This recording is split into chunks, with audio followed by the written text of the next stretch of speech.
Virogrip. Lo que más quisiera es pronosticar muy pronto la llegada de ráfagas de besos desde el norte hasta el sur del país, seguidas por chubascos de buenos deseos y altas probabilidades de reencuentros. Pero por ahora, Virogrip quiere que nos cuidemos todos, manteniendo el distanciamiento. Virogrip, tratamiento para gripe y tos. Virogrip, nos unimos contigo en esperanza. Salud, calidad Vijosa. Lea detenidamente las instrucciones del empaque. Consulte a su médico.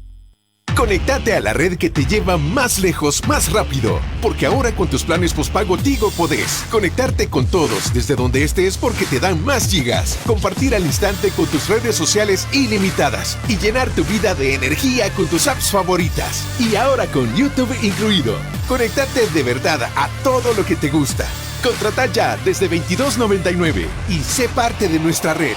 Tigo. Consulta condiciones en tigo.com.sb. Disfruta el rico sabor de la Navidad con las orejitas de Pan Sinaí. Pan Sinaí, el rico sabor de vivir. Allá son Coffee and Donuts. Aquí es pan dulce con café. Cobra hoy tu remesa de MoneyGram, Ría o Cusca en Mi Banco y llévate un dulce regalo para compartir. Caminemos juntos. Mi Banco. Pedir en tiendacercasb.com no cuesta nada, así como no cuesta nada pagar con el código QR en banca móvil de Banco Agrícola, porque es más fácil y más seguro. Recuerda, cuando vayas a tu tienda, paga sin contacto con banca móvil de Banco Agrícola y tiendacercasb.com. En Arroceras San Francisco tenemos las mejores opciones en canastas navideñas que se ajustan a tu presupuesto. Y si deseas, tienes la opción de armarla a tu gusto. Contáctanos al 2325-0481 y al 7841-2554. Esta Navidad se vive mejor cuando regalas una canasta San Francisco. Encuentra más información en la fanpage de Arroceras San Francisco. Tradición desde 1968.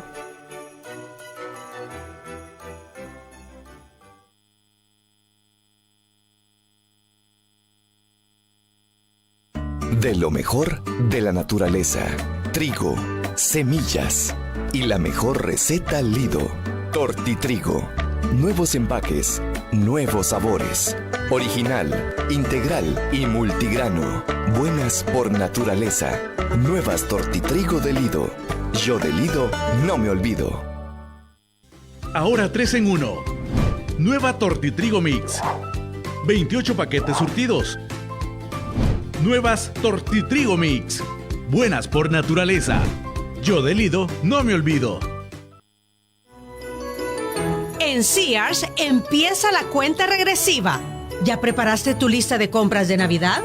Encuentra toda tu Navidad en Sears. Aquí están los mejores regalos para toda la familia. Más de 51 departamentos llenos de promociones que esperan por ti. Sears, todo en un solo lugar. Encuéntranos en Centro Comercial Multiplaza.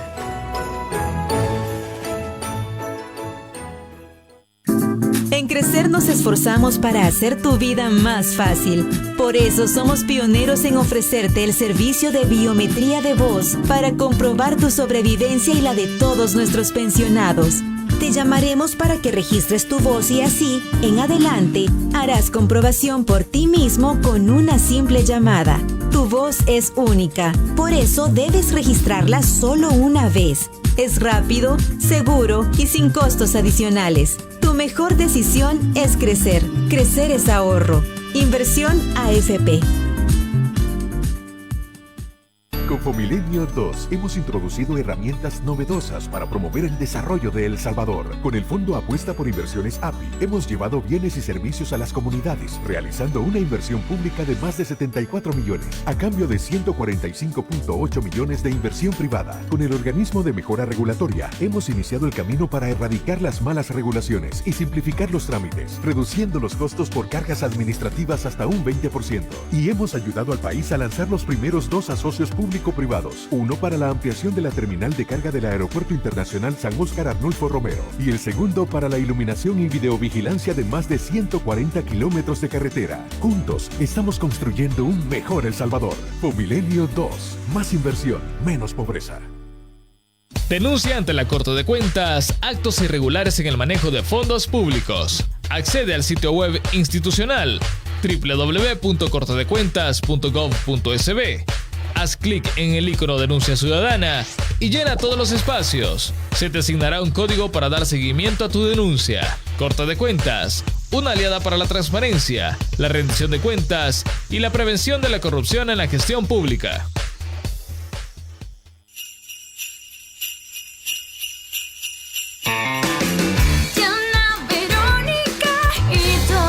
Unidos por la radio. Diana Verónica y Tony dan la bienvenida a nuestra invitada de la mañana. Hoy nos acompaña Diana Verónica y Tony dan la bienvenida a nuestro invitado de la mañana. Hoy nos acompaña. Corrección. Hasta doble. Invitado. Que además, creo yo, Diana Verónica, para cuando son momentos así como cierre de año, mitad de año, es decir... Era y estaba distraído y de repente se da cuenta que está al aire y comienza a reír. Típico. Le dio risa. Es una de las voces jurídicas más sensatas, sólidas y respetadas del país. En efecto. ¿Verdad? Pone las cosas en su verdadera dimensión, sí. Apegado a derecho, como debe ser, ¿verdad? Como corresponde. Es así como estamos, ¿qué, Tony? A 15 días de finalizar el año, ¿verdad? Fue este 2020. Muchas situaciones están ocurriendo en torno a el Estado de Derecho en el país, así que es una de las personas con las cuales podemos conversar al respecto. El doctor Mario Sáenz, abogado de la República, se encuentra con nosotros. Doctor Sáenz. Nuestro apoderado legal de Diana Verónica. Tony. Buenos días, Diana Verónica. Buenos días, Tony. Siempre es un gusto estar con ustedes. Hoy a la distancia, lo que voy a extrañar es ese desayuno rico que siempre está en esa mesa, ¿no? Sí. Mire, todos los invitados, ¿verdad? ¿Cómo nos dicen eso, Tony? El desayuno de San Martín. Pero es compartir el desayuno. Sí, claro. Es un desayuno rico y además el hecho de estar acá y compartir y seguir conversando es bien importante. Doctor, ¿cómo está? Qué gusto saludarlo. Muchas gracias, muy bien, esperando estas fiestas de Navidad desde una perspectiva bastante espiritual. Sin duda alguna ahora va a ser diferente, no van a haber esas grandes reuniones familiares, pero bueno, a todos los que apreciamos, los que queremos, los vamos a tener en el corazón y vamos a estar muy poquitos de la familia reunidos para celebrar las Navidades y la venida del próximo año que Dios quiera sea diferente al que estamos viviendo y terminando. Uh-huh. Dios lo oiga, doctor. Hace poco le entregaron un premio, la revista Derecho y Negocios. ¿Es así, doctor? Al bufete Sáenz y Asociados. Fíjate, Diana Verónica y Tony, que sí, nosotros año con año en la revista Derecho y Negocios participamos en ese concurso que premia a diferentes clases a las firmas de abogados del país y también a empresarios e instituciones públicas y privadas. Y este año recibimos un galardón sobre la firma más apreciada por sus clientes. Sin duda alguna, eso nos ha llenado de mucha satisfacción porque a pesar de las adversidades y dificultades que hemos estado viviendo para prestar nuestros servicios, el esfuerzo que hicimos se ha visto recompensado con este galardón, con este premio. Sin duda alguna, producto de las expresiones de los clientes que reciben nuestro servicio, y este es un esfuerzo que año con año venimos fortaleciendo, venimos mejorándolo, de manera pues que la gente que trabaja con nosotros y los que trabajamos para ellos se sientan bien de estar trabajando con Sáenz y Asociados. Es que los 40 y casi 41 años ya de estar en esto nos está sirviendo para ir mejorando cada día más la prestación de nuestro servicio profesional, Tony, Diana. Bueno, es que esto también les tocó reconvertirse, doctor, con la pandemia. Usted decía, es un reconocimiento al trabajo y a que a pesar de la pandemia, pues siguieron atendiendo a todos sus clientes. La verdad que sí, a partir de marzo, como todos recordarán, sí, todos nuestros abogados, asociados y socios hicieron teletrabajo, sí, estuvimos trabajando desde nuestras casas atendiendo.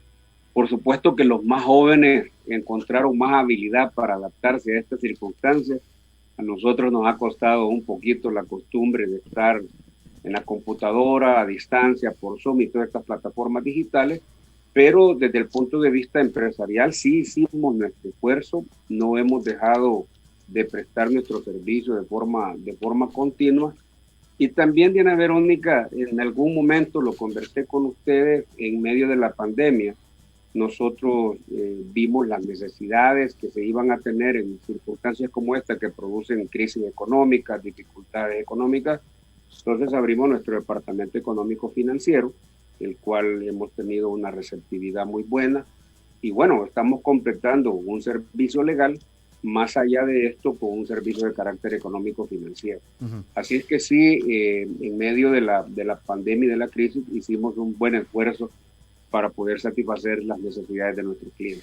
Y ya que mencionó la pandemia, la crisis, y estamos al cierre del año, pues vale la pena hacer un análisis desde la perspectiva jurídica de este 2020, que creo yo anduvo entre decretos ejecutivos, resoluciones de la sala y leyes generadas desde la Asamblea Legislativa, y de ahí pues ese círculo de control, de control entre instituciones del Estado, ¿verdad? De control entre instituciones del Estado, defendiendo lo que dice la Constitución de la República. Cada uno desde su perspectiva, ¿verdad? Y por ahí anduvo, no sé, todavía hemos visto resoluciones de la sala esta semana. Vaya, la última... Ayer que tenía que ver con el Instituto de Acceso a la Información Pública. O el reinstalo de Nicolás Martínez. Que fue el pasado, hoy es miércoles, el lunes, ¿no? Por ejemplo. Expresidente del Banco Central de Reserva. Mire, sin duda alguna, la pandemia generó, como en todas partes del mundo, sin duda alguna, generó una situación de facto, una situación de hecho muy particular. Y para esos efectos era absolutamente necesario que se emitieran las herramientas jurídicas, los instrumentos legales necesarios para poderse manejar gubernamentalmente y desde el punto de vista de la vida cotidiana de los ciudadanos el marco legal necesario para afrontar esta pandemia. La pandemia ha requerido la inversión de grandes recursos públicos para sostener la parte sanitaria, pero también hubo suspensión de labores y por lo tanto vinieron incumplimientos de contratos que no eran atribuibles a una irresponsabilidad de cualquiera de los contratantes, y también evidentemente venían situaciones como las que se produjeron de verdaderas suspensiones de garantías constitucionales que se dieron en el marco de la pandemia, que generan la necesidad de ir regulando. El problema que tuvimos, Diana y Tony, es que, como yo siempre digo, hubo una especie de hiperinflación legislativa, es decir, sobrepusieron instrumentos legales sobre instrumentos legales, que al final del día, a propios y extraños, incluso a nosotros mismos, los abogados, nos generó gran confusión de qué es lo que deberíamos de aplicar en un momento dado, sobre todo cuando se vienen esas controversias entre el órgano legislativo y el ejecutivo y tiene necesidad la Sala de lo Constitucional sobre ese respecto. Entonces ha sido un año no fácil desde el punto de vista del marco legislativo que ha regido la pandemia. Ya estamos preocupados por lo que nos están diciendo nuestros amigos médicos que está ocurriendo con la pandemia, y Dios no quiera que se venga una segunda ola y entremos a una barrena de cierres o cierres parciales que puedan generar de nuevo la necesidad de nuevos marcos legislativos para regir esta situación anómala que estamos viviendo. Doctor, pero podríamos decir que el año se caracterizó por la falta de armonía.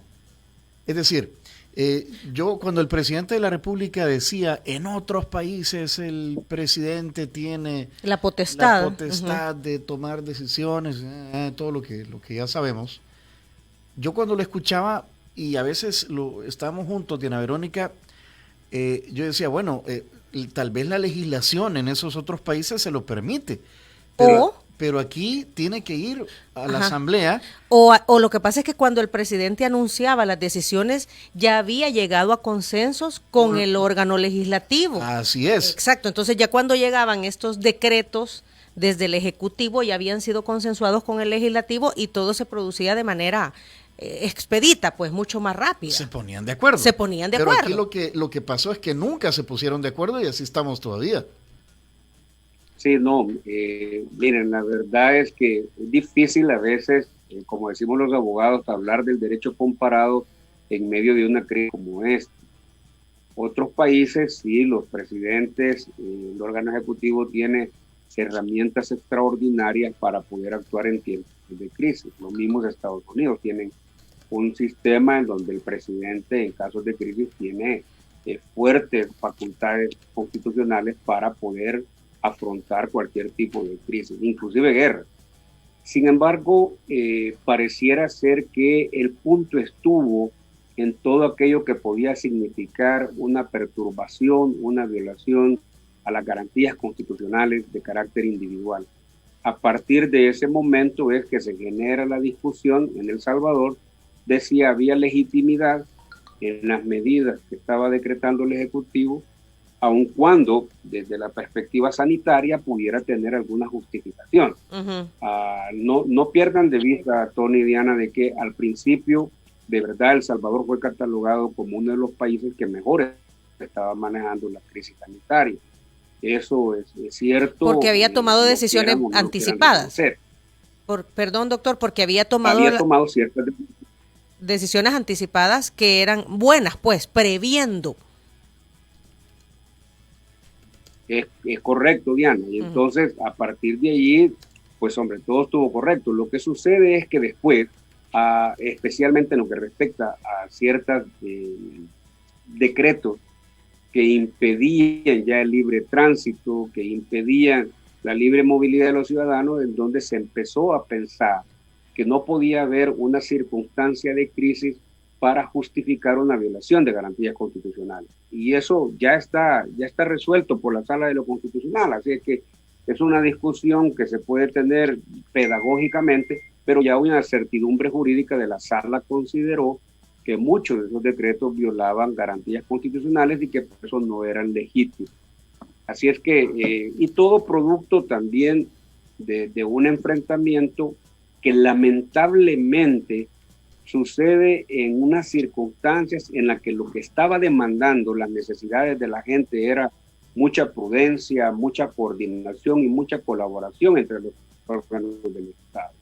Y en ese sentido no hay ninguna justificación histórica ya para que los órganos del Estado no hayan podido trabajar armónicamente en medio de una crisis, porque eso perjudicó al pueblo indiscutiblemente. Y eso no se vale. Yo creo de que de esto todos debemos aprender de que en momentos de crisis es cuando se necesita más unidad, más armonía para que el país sea fuerte y pueda con esa fortaleza soportar cualquier tipo de crisis.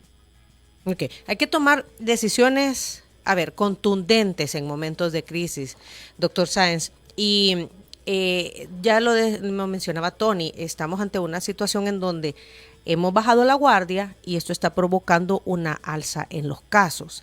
¿Qué deberíamos de tomar, dada la experiencia que hemos tenido en 2020, en las puertas del 2021? ¿Qué deberíamos de estar tomando en cuenta para efectos de que precisamente estas discusiones de ir y venir, que al final no se lleguen a conclusiones, mantengan en vilo a la ciudadanía? Porque ahí nos tenían a todos los ciudadanos, bueno, ¿y qué es lo que aplica en este momento? ¿Qué es lo que no aplica? ¿Qué debería estar pasando entonces en los próximos días desde los gobernantes de este país o desde los órganos de este país? Fíjate que es un buen planteamiento la pregunta, en el sentido de que realmente lo que deberíamos de estar esperando es una anticipación política en el buen sentido de la palabra de parte de los órganos del Estado para ponerse de acuerdo y entender y saber cuál podría ser el esquema jurídico. Y el esquema sanitario que debería tenerse preparado para enfrentar, por ejemplo, una segunda ola. Dios quiera que nunca llegue, pero así como... A ver, creo que se le está fallando el internet. Se le está cortando ahí, lastimosamente está hablando el doctor Mario Sáenz de que debería haber una anticipación jurídica entre los órganos de Estado, o sea, el deber ser, ¿verdad? Según él. O sea, viendo lo que está sucediendo, por ejemplo, en Europa, en donde ya hay una nueva ola y que se están tomando decisiones, a mí no me extrañaría, Tony, que acá se tengan, en esta región, en Centroamérica, se tengan que tomar decisiones. Entonces, él dijo algo muy importante, deberían de estar tomando, o deberían de haber conversaciones anticipadas. Correcto, ahorita, o sea, ahorita ya pasamos por donde asustan. Ajá. Y estamos viendo que se puede aproximar este repunte, vaya. Este repunte, exacto. Entonces, si no nos pusimos de acuerdo como país o entre órganos de Estado. Pero ya tuvimos una experiencia de 10 meses. Entonces debería haber una anticipación jurídica, dice el doctor Sáenz. Ajá. Vamos a ver cómo recuperamos ahí. Yo creo que, perdonen. Uy, hay que apagar el micrófono de la computadora. No. Espérame, lo que pasa, Tony, que estaba con, déjame ver. No sé si me escuchan ahora, Tony. Ahora sí lo escuchamos bien. Gracias, tenía problemas aquí con la computadora. No, sí, yo lo que justamente les estaba diciendo, Tony, es que necesitamos que haya un acuerdo entre los órganos del Estado de forma anticipada, pero lo cual se visualiza difícil, porque yo les decía, todo se ve con ojos de elecciones, todo se ve con ojos de votos, y en ese sentido pareciera ser muy difícil que en un momento como este los órganos del Estado se pudieran poner de acuerdo. Pero la necesidad de la gente, la necesidad de la población demanda que los políticos se comprometan adecuadamente para poder hacer medidas de carácter sanitario y de carácter jurídico en forma anticipada. Si no, vamos a tener el mismo problema, como les digo, Dios quiera que la segunda ola no se enfrente, pero pudiéramos estar a las puertas de una situación crítica. Y sobre todo, yo siempre no pierdo de vista que estamos en febrero en elecciones y que eso puede generar muchísimos problemas aún para el mismo proceso electoral. Es que ese es el punto también, doctor, que hablar de elecciones es hablar de aglomeraciones en el sentido, por ejemplo, de los mitines o de estas reuniones abiertas que se hacen dando a conocer la plataforma de propuesta legislativa o municipal. Y usted dice el factor político, porque estar peleándose entre los políticos como que es lo que se pone de moda en momentos de antes de una elección. Pero este es el momento en donde yo, por ejemplo, como ciudadana, yo vería con muy buenos ojos que el presidente de la República tomara la batuta y estarse ya reuniendo con los presidentes de los otros órganos de Estado y con las instancias necesarias como los representantes del sector salud, tomando desde ya decisiones anticipadas o viendo un plan de trabajo en caso de. O sea, políticamente hablando, sería positivo. Sí, sería muy positivo. Ajá. Y además, mira, de todos modos, ahora ya existen los precedentes, desde el punto de vista jurídico, constitucional, ya existen los precedentes emitidos por la Sala en medio de la pandemia. Entonces, lo razonable indica que, por ejemplo, el órgano ejecutivo tome en cuenta esos precedentes constitucionales para no cometer exactamente los mismos errores y que vayan a haber las mismas impugnaciones. Y por el lado de la Asamblea Legislativa también, los mismos precedentes ya le indican cuáles son los términos o el marco constitucional dentro del cual debe legislar. Si eso ya está previsto, no debería de haber problema. Y por eso, como lo decía en otro foro, está demandando una alta madurez política de los políticos de nuestro país, de los líderes, de los órganos del Estado, ¿no? Ponerse de acuerdo no debería ser difícil si lo está demandando el bien entendido interés de la nación, de la población, ¿no? Ok, doctor, pero lo que pasa es que si bien es cierto, hay resoluciones de la Sala de lo Constitucional estableciendo cómo se deben hacer las cosas entre los órganos de Estado, también es cierto que si son de estricto cumplimiento, no se les ha dado el cumplimiento debido o se ha cumplido mucho tiempo después, que no se han respetado los plazos. No, por eso, pero entonces, ¿qué es lo que pasa?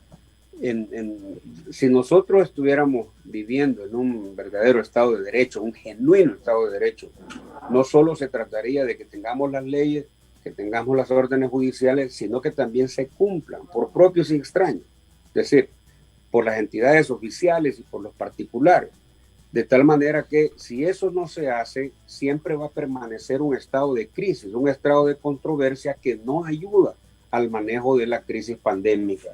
Por esa razón, ¿qué diría? ¿Cómo podemos los ciudadanos incidir en los políticos para que ellos afronten el compromiso histórico que tienen de preservar no solo la vigencia de la constitucionalidad en el país, sino un manejo oportuno de la parte preventiva en cuanto a la pandemia?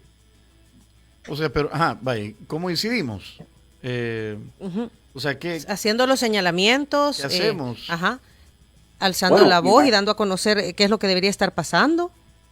Fíjate, por ejemplo, a mí un programa como el de ustedes, en donde tienen la oportunidad de conversar con líderes, con políticos, con profesionales, sirven de vaso comunicante para que la ciudadanía se forme también una concepción real de qué es lo que está pasando y cómo deben de incidir.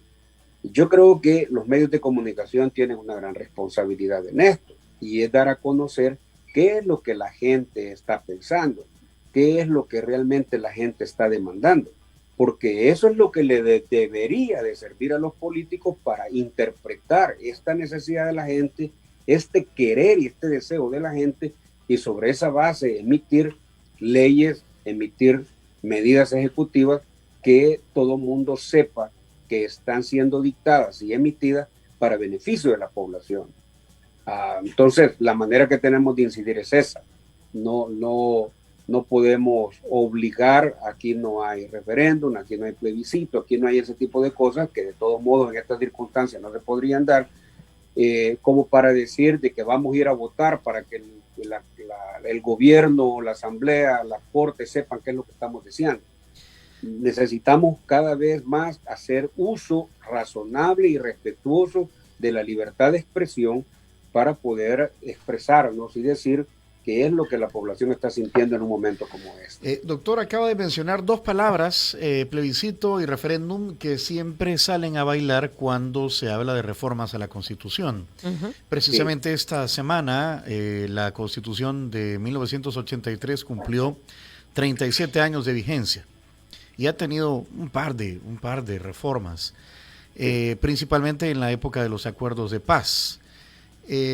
Pero pues está este debate de si es necesario una reforma constitucional o una asamblea constituyente, una nueva constitución nuevita, ¿verdad? Todo esto y en algunos sectores genera desconfianza que sea el mismo gobierno de Nayib Bukele quien a través del vicepresidente está promoviendo, dice Félix Ulloa, pues el estudio de posibles reformas, ¿verdad?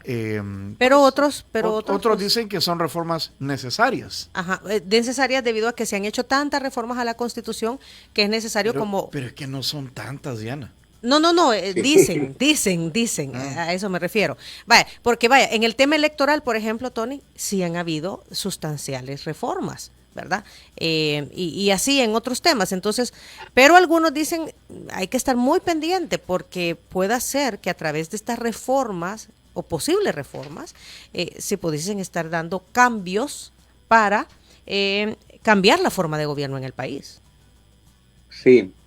Miren, yo primero que les quiero decir es que la Constitución de la República es producto de una expresión histórica de la población, de un momento histórico, de verdaderos hechos que puedan trastocar y remover las estructuras sociales, económicas y políticas de un país.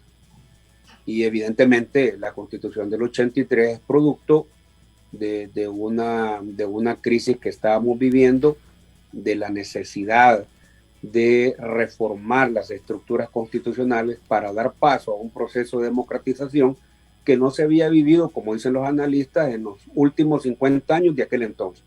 Entonces, si eso es así, todo mundo estaría y está de acuerdo en que pueda haber un movimiento reformatorio de la Constitución si esas circunstancias fácticas que generan trascendencia económica, social y política hacen la necesidad de hacer esa reforma. Yo no lo veo en este momento, sinceramente no lo veo. Creo que la Constitución del 83, después de 33 años, ha dado muestras claras de que es un instrumento constitucional bueno, que ha servido no solo para la consolidación de la paz después de la crisis que vivimos de guerra en los años 80 y principios de los 90, y en ese sentido a mí me parece que el tratar la reforma constitucional debe tratarse con mesura, con respeto y con mucha consideración a los antecedentes históricos que dieron origen a un marco constitucional. No es porque haya un momento de interés político particular o partidista que pueda generar un movimiento reformatorio de la Constitución. Tony, que hay necesidad de hacer ciertas adecuaciones y ciertas reformas, por supuesto que las pudieran haber, pero yo creo que no estamos en el momento adecuado para que con madurez constitucional y política podamos enfrentar una discusión de reforma constitucional. ¿Por qué? Me parece que ¿Por qué, existe doctor? suficiente. ¿Sabes una cosa, Diana Verónica? Porque yo diría que estamos viviendo un periodo de transición política en el sentido de que a partir de los acuerdos de paz hubo una especie de bipartidismo en donde habían dos partidos mayoritarios que alternativamente, por decirlo así, se podían estar turnando en el poder y en los dominios legislativos, en la asamblea, y ahora vino una nueva fuerza política que recoge la inconformidad que la población había tenido de cómo los políticos históricamente habían manejado la cosa pública y dan un apoyo a un nuevo movimiento con la esperanza de que este nuevo movimiento satisfaciera o satisfaga a los intereses de la población. Y en ese sentido habría que esperar qué es lo que ocurre ya en este nuevo sistema de alternarse en el poder fuera de los dos partidos políticos mayoritarios. Nosotros necesitamos ver si va a haber siempre un proceso democratizador, una vivencia de un verdadero Estado de Derecho y un gobierno de carácter republicano y representativo. Cualquier otra forma de gobierno, aunque se diera con características circunstanciales, pues la población no estaría de acuerdo en apoyar ni aceptar. Entonces yo te digo, Diana, Verónica, que quizá deberíamos tener un poquito de reposo político partidario para entrar con bastante objetividad a conocer cuáles podrían ser las necesarias reformas que el marco constitucional debería de tener en un momento como el que hemos estado viviendo. Solo para responder a la pregunta, porque creo que de manera muy fácil se dice que la Constitución tiene muchas reformas, y yo quisiera preguntar y dejar zanjado eso, viniendo de un abogado como usted, si eso es cierto. No, las reformas que la Constitución del 83 ha tenido ha sido para adaptar precisamente la incorporación de las fuerzas beligerantes en aquel entonces a la vida política del país. Legal. Sí, claro, y como dijo Diana Verónica, también algunas cuestiones de carácter electoral que se pudieran haber dado, pero la Constitución no creo yo que haya sido reformada muchas veces, porque la verdad es que no ha habido necesidad, Tony. No ha habido necesidad de eso, y la vivencia misma de los efectos constitucionales, más que nunca en este año pandémico, se han podido ver a través de las expresiones de la Sala de lo Constitucional interpretando el mismo marco, ¿no? Entonces, dice usted, vamos saliendo de un periodo de bipartidismo que generó el conflicto armado. Por cómo pinta todo en el 2021, pues habrá nuevas ideas, que es el partido del presidente de la República. Podría terminar de romper con ese bipartidismo, al menos a nivel legislativo y de alcaldías, y habría que ver cómo ese gobierno se desempeña en el marco de la actual Constitución. Correcto, es decir, cualquiera que fuese la fuerza política dominante desde el punto de vista legislativo, es que no tiene más remedio que acatar las disposiciones constitucionales. El problema pudiera ser de que en un momento dado se pretendiera tomarse, por así decirlo, instancias como la Corte Suprema de Justicia, la Sala de lo Constitucional, etcétera, para que haya una sola voz, un solo modo de pensar político y absolutamente ninguna posibilidad de crítica. Que no haya contraloría. Que no haya ningún tipo de contraloría. Eso sí pudiera ser malo para la vida nacional, para la vida del país. Y eso pudiera generar un espacio para abuso, ¿no? Cualquiera le podría decir, pero eso ya pasó en gobiernos de Arena. Claro, pero no debería de volver a pasar. Es que lo que pasa es que yo estoy escuchando muy frecuentemente la tesis de que como ya pasó y así se hizo, nosotros lo podemos hacer. Yo creo que eso no debe ser así. Lo que debe de suceder en un país como el nuestro es hacer las correcciones necesarias para que las cosas del pasado no vuelvan a ocurrir. Y que no vuelvan a ocurrir porque eso ha dañado mucho a la población y ha dañado el prestigio de los órganos del Estado. Por eso es que el decir que antes lo hizo Arena, antes lo hizo el Frente, antes lo hizo el PCN en su momento, etcétera, no puede ser una justificación de carácter histórico para seguir cometiendo los mismos errores. Ok, el momento político que estamos viviendo no es el idóneo, ¿verdad?, para estudiar posibles reformas a la Constitución de la República, sino que tenemos que esperar a un momento de estabilidad política, doctor Sáenz. Bueno, en un país como el nuestro, en el que cada 3 años estamos en elecciones, es un poco difícil hablar de una absoluta estabilidad política, al menos partidaria. Pero sí yo creo de que debemos de esperar un momento en el que se hayan superado estas divergencias de los órganos del Estado, en donde se pueda percibir una estabilidad en la gobernanza del país, en la necesidad de que los órganos del Estado actúen dentro de las funciones y atribuciones que les atribuye la Constitución de la República, y a partir de allí, con una comisión verdaderamente de juristas, con experiencia, no solo jurídica, fíjense bien, constitucional, sino que también histórica, sino también de personas que puedan interpretar sociológica y políticamente qué es lo que podría estar demandando la población en el país.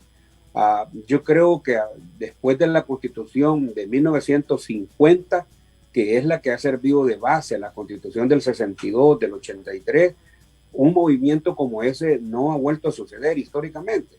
Pero sin duda alguna, la Constitución del 83 parte de momentos muy difíciles que estaba viviendo el país, que todos interpretaron la necesidad de modificar las estructuras constitucionales, económicas del país, y eso es lo que yo no veo en este momento.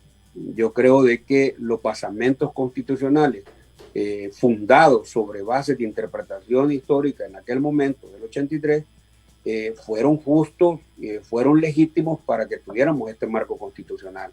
Pero ahora no, Tony, yo no veo que en este momento haya esos grandes movimientos circunstanciales y fácticos para que pueda interpretarse la necesidad de una reforma profunda a la Constitución. Ok, yo he escuchado a algunos juristas, doctor, decir de que para hacer las reformas no se necesita, que se pueden hacer desde la Asamblea Legislativa, y le voy a poner un caso, el tema de la Corte de Cuentas de la República, por ejemplo, que el anterior presidente incluso llevó propuestas de reformas a el marco legal de la Corte de Cuentas, precisamente para darle mayor diente o mayor posibilidad de control, pues, porque no tenía las herramientas legales. Y es que vamos a decirlo claro, doctor, una de las justificaciones es que las instituciones no tienen los suficientes elementos jurídicos o herramientas legales para hacerse sentir y combatir males, por ejemplo, como el de la corrupción en el país. Entonces, ¿se podría dar esto en vez de estar analizando unas reformas a la Constitución, que desde la Asamblea Legislativa se dieran las reformas para hacer los ajustes necesarios hacia las necesidades de este país y, como usted dice, dando respuesta a las necesidades de la población? Sí, en primer lugar, en cuanto a la reforma constitucional, el mecanismo de reforma que estableció la Constitución del 83 y sus reformas me parece adecuado. No necesitamos romper el hilo constitucional histórico para decir que vamos a convocar a una asamblea constituyente y partir de cero. Eso no se puede dar. Por lo tanto, una legislatura puede acordar una reforma y esperar la ratificación de la siguiente legislatura para que pueda venir eso. Así es que sí, y tú mencionas algunos puntos específicos en donde sí, no solo los juristas, sino que también los ciudadanos en general, los medios, ustedes, los periodistas, pueden estar precisamente percibiendo de que existe la necesidad de hacer una readecuación, probablemente constitucional, no solo legislativa, de los marcos tendientes a establecer una genuina, verdadera y fuerte Contraloría sobre el manejo de la cosa pública. Entonces yo sí, eso es absolutamente necesario, pero también no puede servir de justificación para que una lucha contra un flagelo como la corrupción que sucede en otros países como el nuestro tenga que hacerse.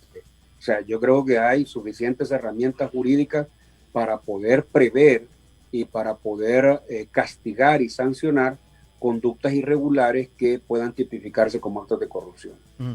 Ahora, lo que hemos visto, digamos, en maniobras que se han hecho, lo reciente, con el Instituto de Acceso a la Información Pública, los diputados se quejan que no hay cuentas claras del manejo de los dineros para atender el tema de la pandemia. Da la impresión que el actual gobierno se siente, como incómodo, y no es el primer gobierno, también le pasó, a Mauricio Funes, que se siente incómodo con esta situación de la legalidad fundamentada en la misma Constitución. Y entonces ahí está, que luego aparecen ciudadanos que van a ampararse o a poner recursos ante la Sala de lo Constitucional, y la Sala lo que hemos visto es que le corrige la plana al gobierno, y entonces ahí sigue el conflicto, ¿verdad? Esa es la dinámica que estamos viviendo, y yo no sé si usted ve o sea, que tenemos más transparencia o menos transparencia de la cosa pública. Bueno, no, yo, en primer lugar, mira, acaba de ocurrir, creo que Diana Verónica lo mencionaba, una inconstitucionalidad en donde se ha dado una medida cautelar de detener la reforma al régimen legal del Instituto de Acceso a la Información Pública. Y yo creo de que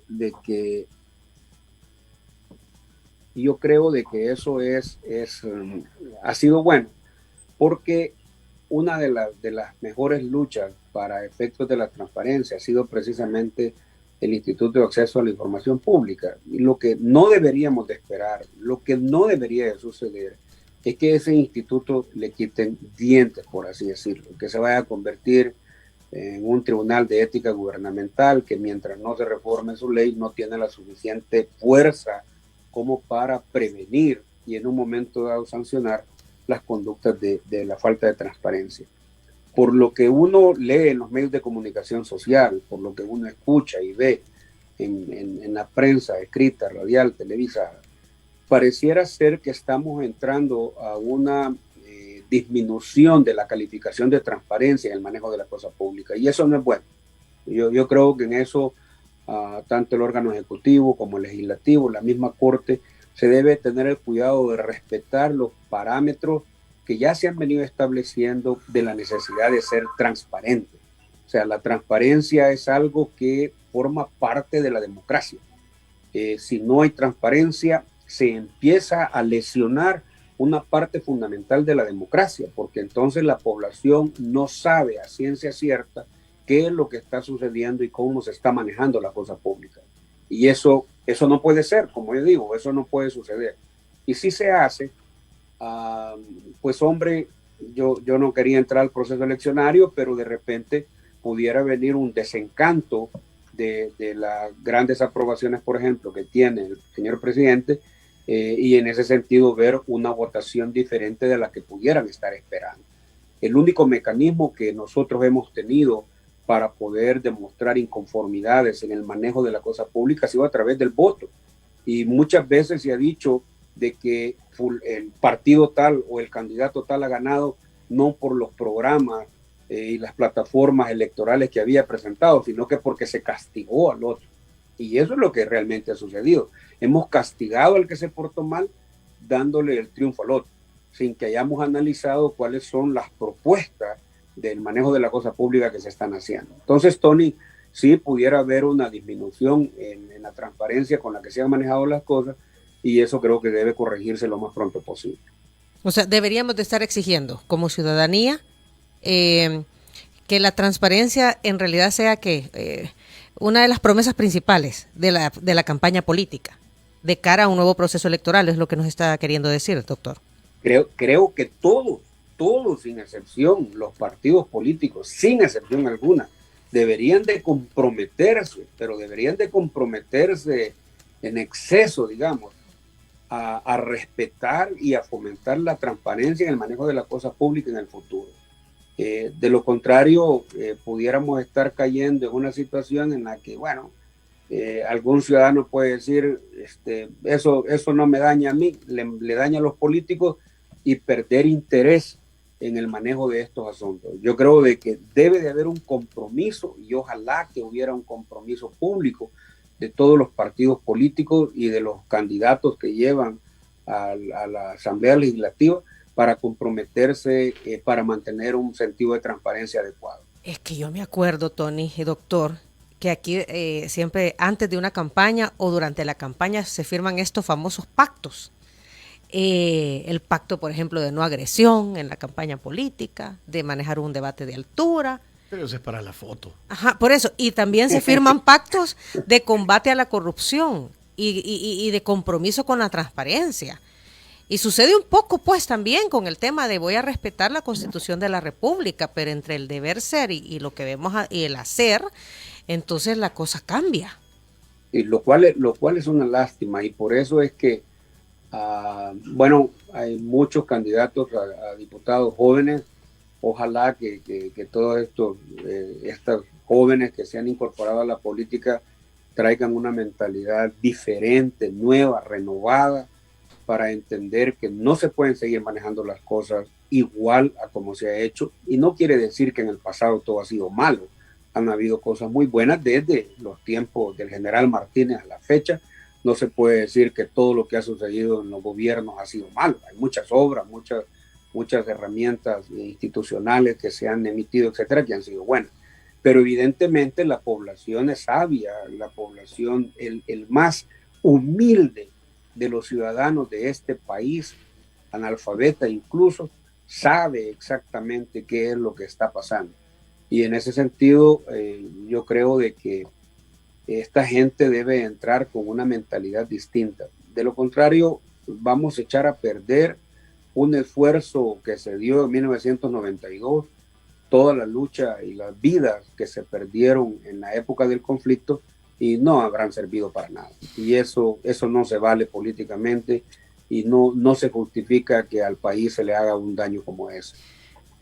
A mí, ahora que lo menciona, me da la impresión que quienes no vivieron eso, quienes no... Bueno, usted perdió a un hermano en la guerra, en el atentado de la Zona Rosa, ¿verdad? Claro. Quienes no pasaron por eso tal vez dan por sentadas muchas cosas que ahora tenemos que antes no habían, y como no lo han vivido, pues no sé si no lo aprecian. No te escuché, Tony. No te escuché lo último, Tony. Sí, me da la impresión que estas nuevas generaciones, como no vivieron todo ese trauma de la guerra, pues ahora tenemos muchas cosas que antes no teníamos y que por eso mismo no las aprecian. Porque las dan por sentadas. Y el 70% de la población es joven. Sí, y puede ser que, digamos que eso es cierto, pero no quiere decir de que esta gente, estos jóvenes, no van a estudiar la historia reciente del país para saber por qué estamos donde estamos y qué es lo que se ha avanzado, especialmente a partir de 1992. Yo creo de que si uno de los candidatos a diputados, por ejemplo, no conoce ni siquiera las circunstancias históricas o la historia contemporánea del país, pues no debería ser candidato ni siquiera a diputado. O sea, porque la valoración histórica es importante para que todos los jóvenes incorporados a la contienda política puedan tener una mentalidad distinta, una mentalidad renovada, una reculturización política necesaria que se debe dar para que la población empiece a apoyar nuevas estructuras políticas. Si no salimos de lo mismo, vamos a tener problemas en el futuro, problemas serios. Imagínense ustedes un acrecentamiento de una crisis de carácter social y económica. Puede dar lugar a enfrentamientos sociales, a violencias sociales que se dan en otros países, que sería muy difícil contenerlas en un país como el nuestro. Recién hemos visto en Guatemala movimientos sociales desestabilizadores que son peligrosos para la vida política y la estabilidad política de una nación. Y yo creo de que esas responsabilidades las que los políticos, los viejos, los medianos y los jóvenes deben de tener para no permitir que nosotros podamos entrar en una escalada de violencia, la cual vamos a lamentar mucho, sobre todo en un momento de crisis sanitaria como el que estamos viviendo con la pandemia. Es que nos enfrentamos ante dos escenarios, ¿verdad? Nos enfrentamos a un proceso electoral que ya ha dado visos de que hay alteraciones, ¿verdad? Alteraciones en el sentido de que hay manifestaciones, pues, que no deberían de estarse dando, y por el otro lado seguimos en pandemia, ¿verdad? Que también requerirá de acuerdos. Correcto. Como iniciamos esta conversación, ¿verdad? De acuerdos sensatos basados en lo que necesita la población. Doctor, son casi las 9 de la mañana. Ha sido un gusto poder conversar con usted. Apreciamos mucho sus posiciones, ¿verdad? Y ayudarnos a entender lo que está sucediendo en torno a estos temas políticos que están en boga en estos momentos en nuestro país. Me quedo con ese pensamiento de que los políticos y todos, pues, los tres poderes del Estado deberían anticiparse. Deberían de estar conversando ya, vaya, miren, se viene esto, ¿cómo lo vamos a manejar? Hay un decreto legislativo último, Tony, que ya no me recuerdo cuál es el número, doctor. El último decreto que se fue a controversia, por cierto, a resolverla a la Sala de lo Constitucional, ¿verdad? En base al cual se estableció cómo manejar la pandemia, pues, que es el que debería ser el instrumento base para estarse anticipando a lo que pueda venir. Sí, no, definitivamente que sí, debemos de estar atentos, debemos de estar claros de las necesidades que la población tiene. Yo les agradezco a ustedes la oportunidad de poder conversar con Diana Verónica, Tony, les tengo un especial aprecio. Así como comencé, les digo que estoy extrañando aquí ese desayuno delicioso. Ya vino. Y ahí se queda escuchándonos. Porque ya vino, doctor, ya vino. Bueno, muchas gracias de verdad por esta invitación. Ha sido un gusto conversar con ustedes. Bueno, y ojalá un llamado a las poblaciones para que atiendan las medidas dictadas por los organismos competentes, mantener la distancia social, lavarse las manos, evitar aglomeraciones. Yo creo que es bien importante que entremos en conciencia. Hoy en la mañana recibí de una hermana que es médico un mensaje de que los hospitales ya se están llenando y eso es una mala señal que debemos de prever. Dios quiera y Dios nos ampare en esta crisis. Muy bien. Bueno, saludos a todo el equipo de Science y Asociados y sigan disfrutando de ese premio, ¿verdad? Firma legal del año que les entregó recientemente la revista Derecho y Negocios. Un abrazo, doctor. Feliz Navidad. Muchas gracias, Diana Verónica. Hasta luego, Tony. Feliz Navidad. Feliz Navidad. A todos. Igual para ustedes también. Hasta luego. Gracias. Bueno, ya vino el desayuno de San Martín. No sé qué opinan.